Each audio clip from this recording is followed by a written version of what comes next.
Tornado! Someone telling that they saw something jumping in front of the car and jumping over the fence. Like a creature. Like a creature ran Like a across the creature. road?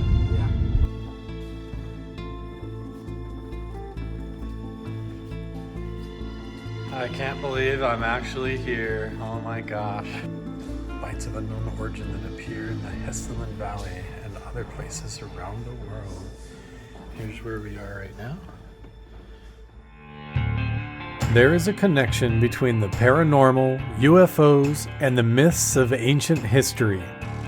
The clues are scattered across the landscape from a forbidden past, maybe even in your own backyard. There is a connection between the true nature of our reality, consciousness, and the unexplained. I'm Carl the Crusher. Let's explore the unknown.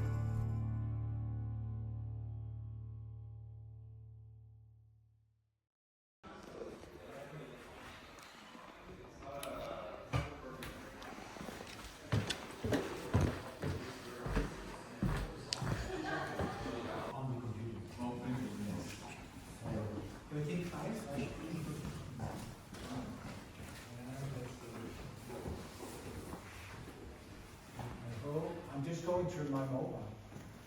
Okay. He puts them on the old Hesdallen site, and you can see pictures, and even those that he hasn't cataloged yet, and they're there. You can see it. So in his openness, we want to continue that and get the. Of course, we know that we have to make sure that it's available in the. Yeah, it's built up like an egg model. Or what is this consciousness? But all of this is kind of like, this is the world we know. I'm telling you, if you talk to people here, you're going to get into some of that strange, almost magical. What is this? So when you study it, you have to kind of, how is it possible? How can you say that a group of people saw something and you can just say, nah, they're delusional? Okay. All seven delusional? Did all seven see had an experience at the same time? What is that? Is that above your mind something? And the AI filtered. So you have a system that will kick out all the birds and the bees and the insects and the planes. And then only the interesting part is being set on the internet. And that's the reason I need the computer, because this has to be processed locally before it's on the internet. Before I didn't believe anything about UFOs, never saw anything, still haven't seen anything. But that's why I'm here, is to try and see stuff and to promote Project Hesdallen. I think it's a great effort in Europe. You hear about all this stuff in the US, but I'm excited to share with my mainly American audience. I think you have like 8 or 10 videos of Hesdallen already. Yeah, at least, yeah. Back in 1983, and I've been running it for more than 40 years. Missiles and drones as well. Thank you.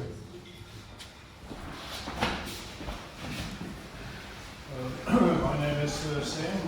I'm a professor more previously, but here in Norway, the all-sky cameras are a bit problematic due to snow covering. I mean, you can melt them, but generally it's a bit better to just use the normal security camera that's to the Skycam system, which is permanently running, so it's permanently monitored.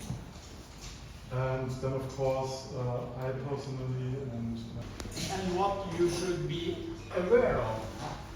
So now I will go through some of the different types of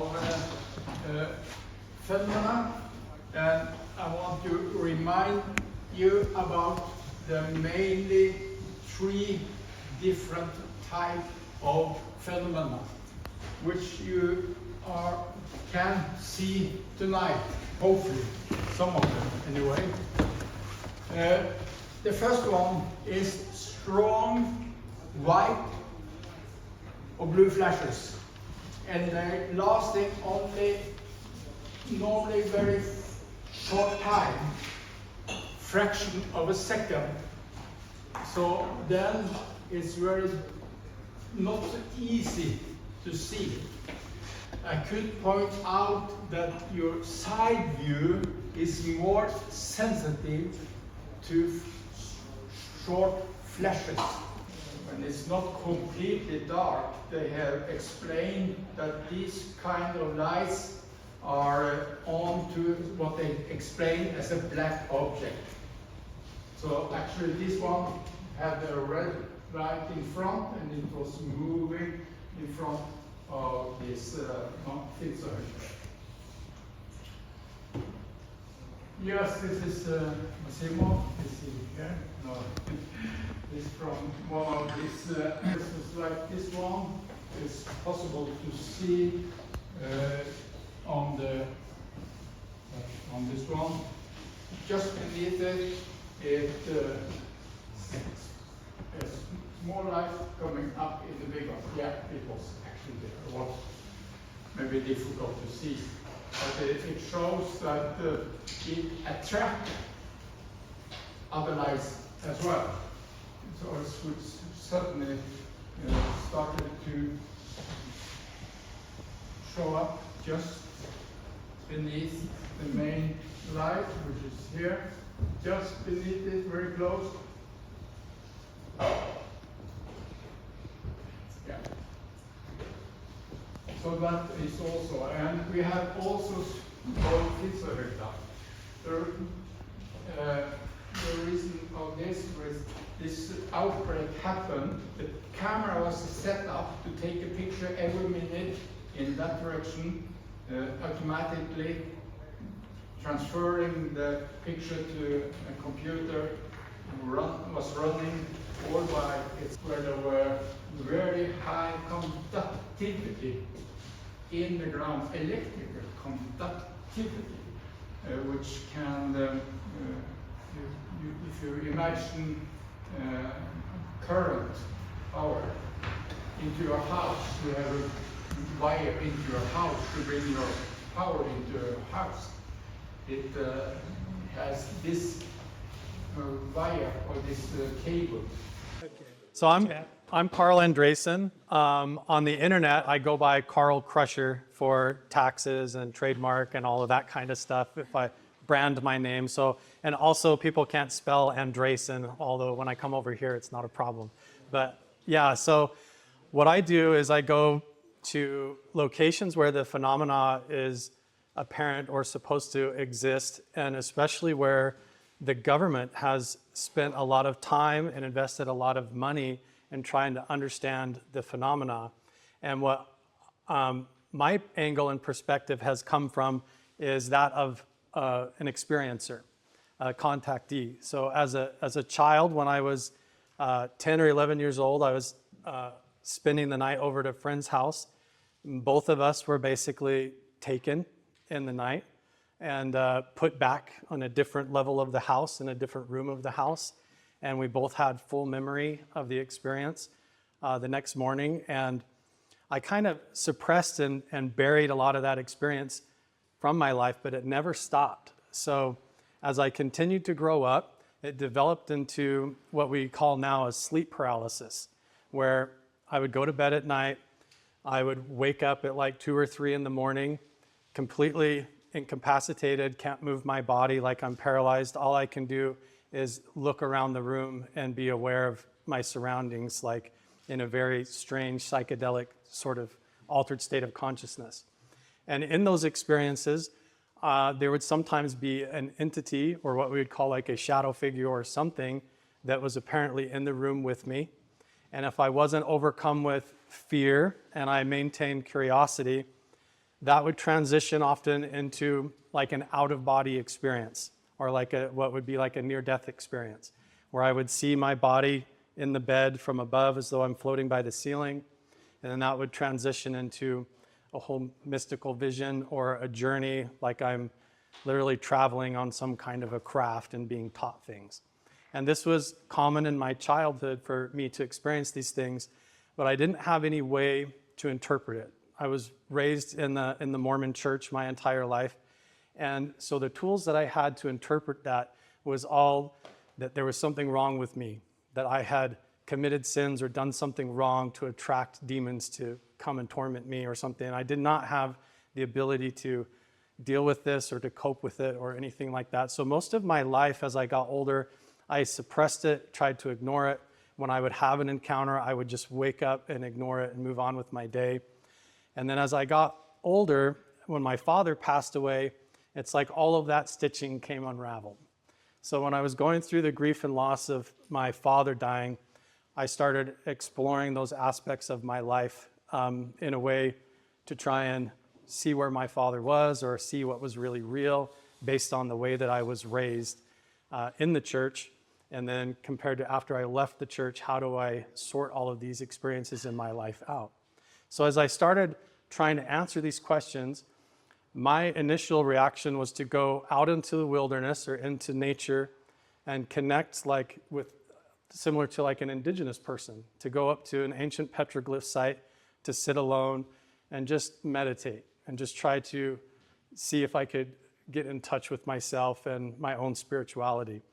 And when I did that, instead of it getting better, it amplified even more, to where when I would go to these experiences, not only would I see lights in the sky, but I would see different orbs of light coming out of the petroglyph rocks, the ancient carving rocks, shadow figures between the rocks, and then I'd even have experiences and things follow me home.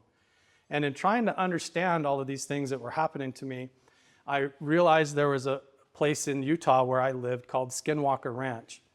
And this was a location that the government had studied for over a decade in the 80s and the 90s. And they had invested millions of dollars into this place to try and answer this same question, because a lot of people who witness UFOs, or they see these lights in the sky and they witness these encounters, a lot of times the story just ends there. But when you really talk to the people or you get into depth with the experiences, a lot of times they don't actually end there. The experiences for these individuals follow them home, enter into their dreams, it bothers their family, and affects their personal life in all sorts of different ways. And so my approach to this whole thing and going to Skinwalker Ranch, working with the team there, with the scientists there, and with the owner of the ranch, is to try and understand how the phenomena goes from being lights in the sky or a spaceship from another planet from outer space, and how does that fit in with this entire experience of a poltergeist or sleep paralysis, these strange supernatural experiences that are not just in the sky that we film with cameras, but they come into our homes and into our subconscious and affect us internally and in all sorts of different ways like that. And so in going to Skinwalker Ranch, I ended up meeting Chris Lado up there, hanging out with Chris.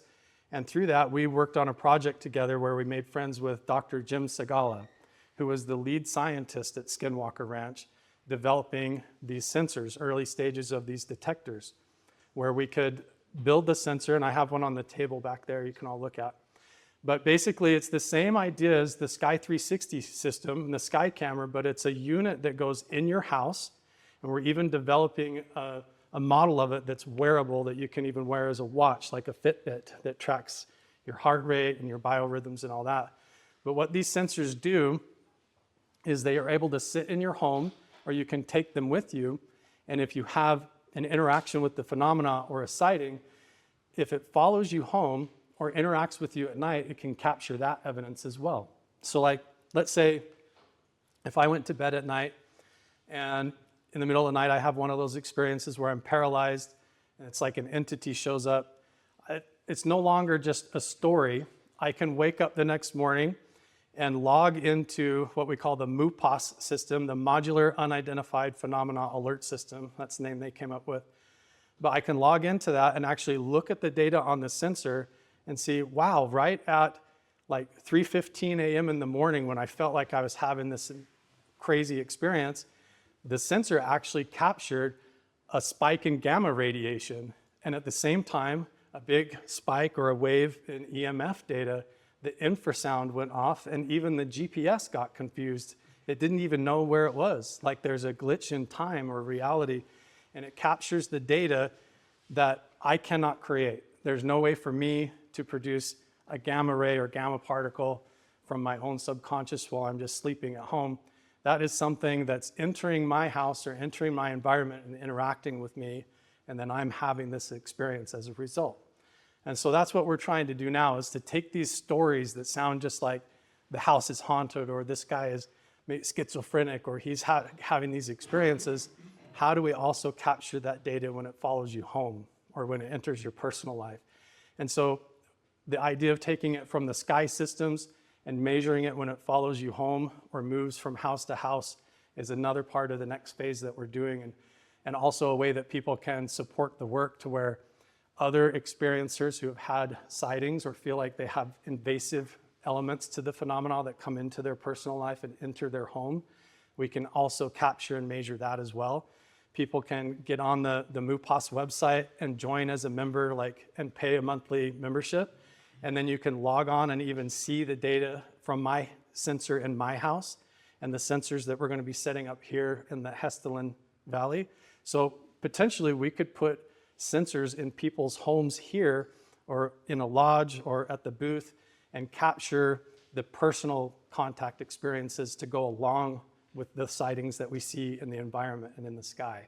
So my work around Skinwalker Ranch has to do with all that and relating it back to the Native American knowledge and indigenous cultures knowledge about this topic and how it relates when it comes into our personal life. So that's what I've been heavily involved in, working with the Skinwalker Ranch people, the local indigenous communities, and ultimately that has led me here because we have the same kinds of stories. You have the lights in the sky and then people driving up the road and seeing creatures crossing the road, coming up out of the river and going up into the mountains, and people having sightings of strange entities around in the community. So being able to capture that on camera, but also with the sensors and the data, it becomes more than just a story.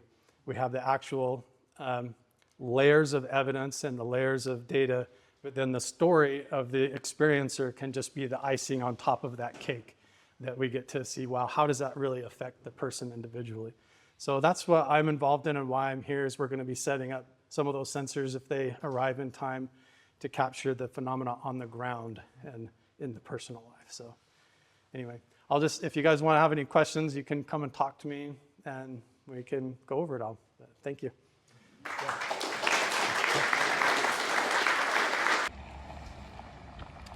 All right, now we're getting ready to go down to the camp and do a contact protocol. We'll see.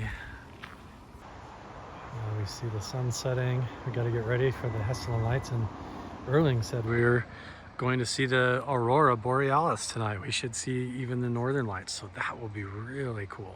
I've never seen the northern lights before, so this is going to be really special. Even if we don't see any of the phenomena, we might be able to see something really cool. We got clear skies now. This is one of the warmest periods of the season that they've had, and they're all saying how it's totally random. This is never this warm. It's usually really rainy and cold. And even when I was looking at the forecast getting ready to come here, it said it was supposed to rain, but we got lucky. It's just so beautiful, and we're going to see the northern lights. Can't wait. I talked to an old man here. Have been seeing this shadow.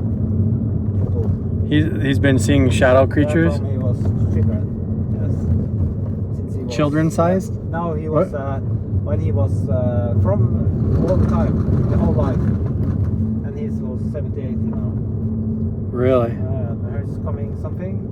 Storjord. With a car.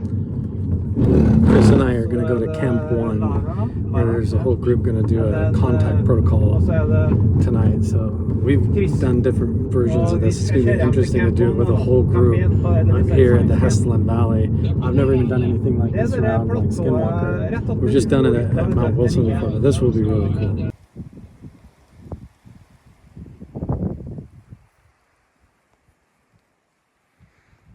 Well, they abandoned Lado and I out here on the tundra. All alone. Now we're gonna see something. Amongst the bear poop and stuff on the side of the tundra here. We're like chilling on the backside of this hill out of the wind, waiting for the rest of the crew to show up. You brought your heavy coat. I should have had that dude grab my vest back at the cabin. I froze last time I was here, so I wasn't gonna do it again. I'll probably freeze tonight, but we'll see. You're from Utah. Right, it's hot where I'm at in Utah though. I'm not up north. I'm like by Vegas in the desert. I flew out here wearing shorts yesterday, and Yeah. now I'm like freezing. Look at this landscape, though. Chris and I are just like Frodo and Sam out here on the quest, trying to. It feels out in the middle of nowhere, and then you see these cabins, you know, like, oh, okay. So Right. Yeah, we're in the middle of nowhere. there is people here, but we are in a territory where most of the year is just snowmobile access to get up here. So where do they see most of the phenomena? Is it over the water here, just in the gap between the canyons, or? All different places. I've heard in the valleys, basically gone down Hesdallen there, and then Lake Oyungen. Oyungen? Yeah, that's what in the briefing, that's Lake Oyungen he was talking about, where they've seen some lights basically over the lake, illuminating it. That's where it illuminated like I think it was a square kilometer, they said, of the lake. Wow. So it's all through these hills, the valleys. The whole view of it. Wow. I don't understand the placement of it. That's how they did it. Yeah. But I've never been able to replicate. Oh yeah. Okay. Whoa! Look at it, getting bigger, bigger, bigger. Wow! Hello, hello, hello. Come closer, please. Can you come say hi? There it is. Look at that. White. It's just like literally like a beam of light coming out of the trees right there. Is it coming towards us, or? It looked like it was going to the right, and then suddenly it Yeah. felt like it was a lot closer. Whoa, whoa, whoa! Yeah, there's Whoa! Yeah. It's like a line of light. It's a ball of light moving around.